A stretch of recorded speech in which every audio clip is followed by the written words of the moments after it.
Today we have the 2021 Vauxhall Grandland X. This vehicle has done just under 21,000 miles.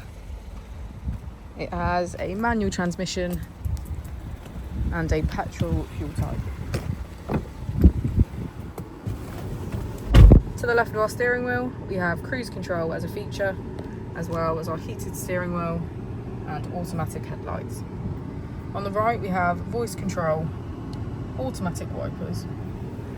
Moving on to our screen, we can access audio, navigation, smartphone integration, our driver profiles, Apple and Android CarPlay, and our driving functions and vehicle settings. If we put the vehicle into reverse, we can see that it comes with parking sensors. Just below our screen is our dual zone climate control with heated seats on either side.